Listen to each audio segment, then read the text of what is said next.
अस्सलाम वालेकुम, hello and welcome to sports room. मैं हूं आपका मेजबान नजीबुल हसनैन। जैसे कि आप जानते हैं कि पाकिस्तान और बांग्लादेश के दरमियान सीरीज का पाकिस्तान को 3 मैच की सीरीज में 1-0 की बढ़तरी हासिल है। तफसीलात आपको दिखाते हैं इस रिपोर्ट में।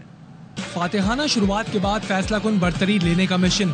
ग्रीन शर्ट्स बंगाल टाइगर्स के खिलाफ दूसरा T20 मैच जीतने के लिए पुरअज़्म। पहले मैच में पाकिस्तानी मिडिल ऑर्डर बैटर्स ने कमाल दिखाया।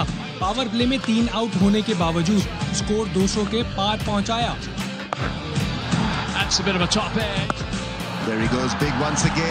पहले मैच में फखर जमान और साइम अयूब का बल्ला न चला।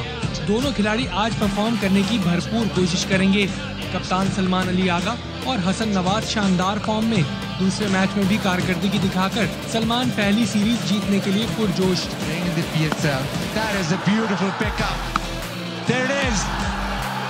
हसन अली बंगाल टाइगर्स के लिए सबसे बड़ा खतरा। कमबैक मैच में 5 विकेटें ली, टीम की कामयाबी में अहम किरदार अदा किया।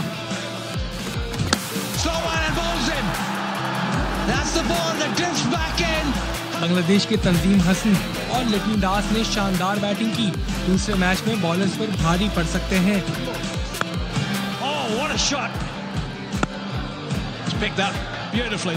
बांग्लादेश ने आखिरी 7 साल में पहला मैच हारकर सिर्फ एक बार सीरीज में कामयाबी हासिल की। बांग्लादेशी टीम सीरीज में वापसी के लिए पूरा जोर लगाएगी। पाकिस्तान जीता तो फैसला कुन सबकत मिल जाएगी।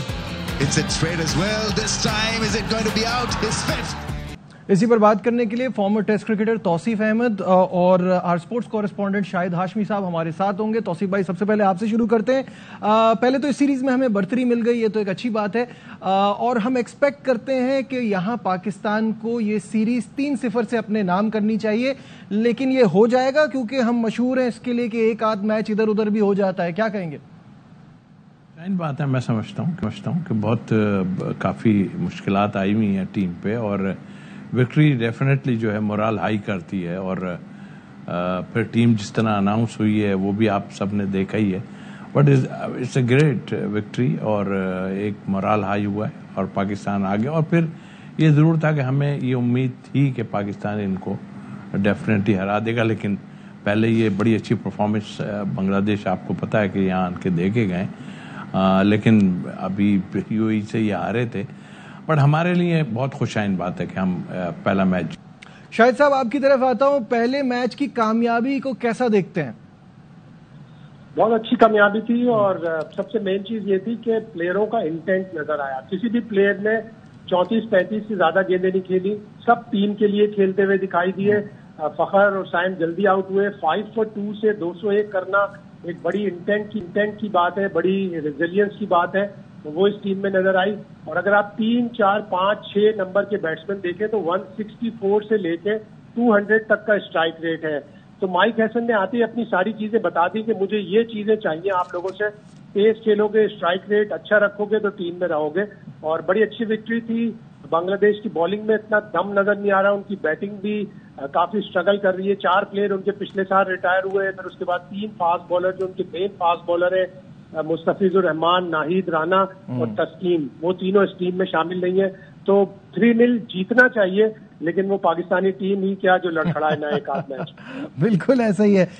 तौसीफ भाई, दोनों टीमें इस फॉर्मेट में स्ट्रगल कर, पाकिस्तान का भी आपको पता है न्यूजीलैंड के खिलाफ क्या हुआ था, और बांग्लादेश तो यूएई जैसी टीम से हार कर आ रही है। तो इसको देखते हुए हमको लगता है ये सीरीज दोनों के लिए बड़ी अहम है। बिल्कुल है, और जाहिर है कि हम भी स्ट्रगल बहुत कर रहे हैं। बांग्लादेश तो हमसे नीचे ही है, और हम उसको, मैं तो एक्चुअल सच्ची बात करूं कि रेट नहीं करूंगा, इसलिए कि पाकिस्तान के हालात बुरे ज़रूर हो गए हैं इसमें, क्रिकेट में मुश्किलात हैं। लेकिन मैं फिर भी ये कहूँगा कि पाकिस्तान का उनसे हारने का मैं तो नहीं कम अज़ कम सोच सकता, लेकिन नेवर नो, कुछ भी हो सकता है। और यूएई से वो हार के आ रहे हैं, तो दूसरी टीमों ने अब होमवर्क किया है। यूएई के लिए बड़ी खुशाइन बात है कि उन्होंने जो है एक बड़ी टीम को हराया है। लेकिन जाहिर है बांग्लादेश, और ये फॉर्मेट ऐसा फॉर्मेट होता है कि इसमें कुछ भी हो सकता है। तो आई थिंक, मेरा ख्याल है कि पहला मैच जीतने के बाद जो है वो डेफिनेटली जो है बांग्लादेश जो है बैकफुट पे गया है, और जो उनको भी मुश्किलात हैं, और वो ज़रूर इस पे वर्क करेंगे और अगले मैच में जो है तगड़े आए। शायद साहब, तौसीफ भाई ने जैसे कहा कि बांग्लादेश तो वैसे ही हमसे पीछे है, लेकिन ये सीरीज दोनों के लिए एक रीस्टार्ट, रीबिल्डिंग के प्रोसेस को शुरू करने वाली सीरीज नहीं है?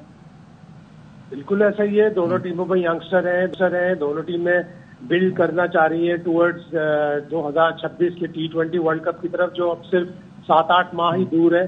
फरवरी 2026 में होना है। तो बिल्डिंग प्रोसेस है। पाकिस्तान के पास नया कोच है, पाकिस्तान के पास नया कप्तान है। पाकिस्तान, मुझे अब लग रहा है कि मोहम्मद रिजवान और बाबर आजम से निकलकर एक नए प्लेयरों पे नई टीम बनाना चाह रहा है। आगे देखें, इतलात तो यही होती है कि माइक टायसन ने दोनों की वापसी के लिए कहा था कि मैं एक दफा और उनको ट्राई करना चाहता हूं, लेकिन सिलेक्शन कमेटी ने अभी बांग्लादेश की सीरीज तक रेजिस्ट किया है कि नहीं, हम सारे यंगस्टर्स के साथ सीरीज खेलना चाहते हैं। तो यंगस्टर्स अच्छे हैं, हसन नवाज अच्छा है, जिस तरह उन्होंने अब बैटिंग करना शुरू की है, PSL में बैटिंग की नंबर 4 पर आकर, तो डेवलप होगी टीम। और फिर और भी मजीद नए प्लेयर हैं, जैसे इस PSL में मोहम्मद नईम ने बड़ी अच्छी बैटिंग की, बड़ी क्लीन हिटिंग करते हैं, छक्के अच्छे लगाते हैं। तो इस तरह के और भी प्लेयर पाकिस्तान टीम में आएंगे। बांग्लादेश की टीम में भी उनके पास भी, उनकी भी लीग होती है, उनकी भी छोटी लीग भी होती है, बांग्लादेश प्रीमियर लीग भी होती है, उनके भी मसाइल हमारी तरह ही है। अभी सीरीज शुरू हुई है और उनके प्रेसिडेंट हटा दिए गए। जब टेस्ट मैच पे वो आए थे तो उस वक्त भी उनके BCB के चेयरमैन हटे थे। अब वो T20 पे आए हैं तो अल्लाह करे वो वनडे के लिए ना आए। ये दौरा बांग्लादेश के चेयरमैन के लिए बड़ा भारी पड़ता है। तो पाकिस्तान का दौरा पड़ रहा है। और एक बांग्लादेश के साथी ने मुझे ढाका से कहा कि ये क्या हुआ कि टेस्ट मैच पे आए और हमारा एक चेयरमैन चला गया, T20 पे आया। मैंने कहा भाई, इसमें पाकिस्तान का कोई कसूर नहीं। बिल्कुल ऐसे ही है। तौसीफ भाई, मुझे ये है कि इसको देख के ना फैंस थोड़े नाखुश हैं, इस पर थोड़ी सी बात करेंगे बाद में आके। यहाँ लेते हैं एक ब्रेक, हमारे साथ रहिए।